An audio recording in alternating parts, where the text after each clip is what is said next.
खरीप हंगाम 2026च्या तोंडावर रासायनिक खतांच्या किमतीत 20 ते 30% अधिक वाढ झाल्याने महाराष्ट्रभरातील शेतकरी गंभीर आर्थिक संकटात सापडले आहेत. खतांचे दर गगनाला भिडल्यामुळे लागवड खर्च वाढलेला आहे, तर शेतीमालाला पुरेसा भाव मिळत नसल्याने शेतकऱ्यांचे आर्थिक गणित कोलमडले आहे. खतांच्या दरवाढीला केंद्र सरकार जबाबदार असल्याचा माजी खासदार आणि स्वाभिमानी शेतकरी संघटनेचे संस्थापक अध्यक्ष राजू शेट्टी यांनी आरोप केला आहे.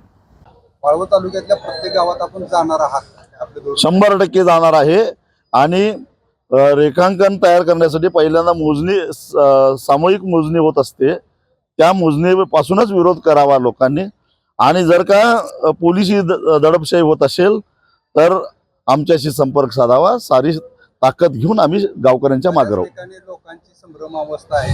तुम्ही म्हणता तसं की पैशाच्या अनुषंगाने वाढतात, तर त्या पैसे शेतकऱ्यांना मी एवढाच सल्ला देईन, जेव्हा पैसे चांगले मिळतात त्यावेळी आम्ही त्याला विरोध करत नाही. उदाहरणार्थ पेठ ते सांगली रस्ता रुंदीकरण विरोध नाही केला.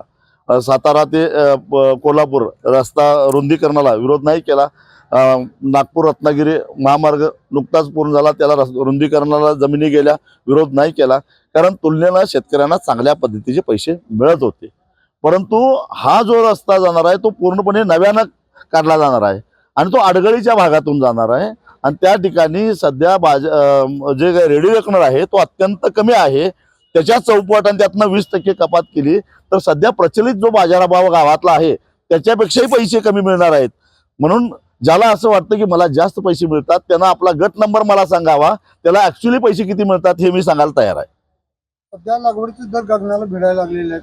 तुम्ही एक शेतकरी नेते म्हणून काय आता जे काही खताची टंचाई निर्माण झालेली आहे आणि खताचे दर वाढलेले आहेत, हे सरळ सरळ राज्यकर्त्यांचा हा नाकर्तेपणा आहे.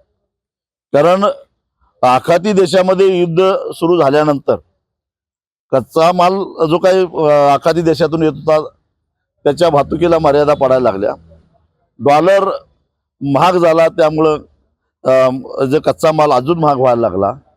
शिवाय सरकारनं त्याच्यावरची असणारी सबसिडी कमी केली, जी खत कंपन्यांना सरकार सबसिडी देतं, ज्याच्यामुळं आपल्याला परवडेल या दरामध्ये खत कंपन्या खतं विकत असतात. ती सबसिडी कमी केल्यामुळं या तिन्हींचा एकत्रित परिणाम म्हणून आज खताचे दर आकाशाला भिडलेले आहेत. याला सर्वस्वी जबाबदार केंद्र सरकारचं धोरण आहे. त्यांनीच तो प्रश्न निर्माण केला आहे, त्यांनी सोडवलं पाहिजे.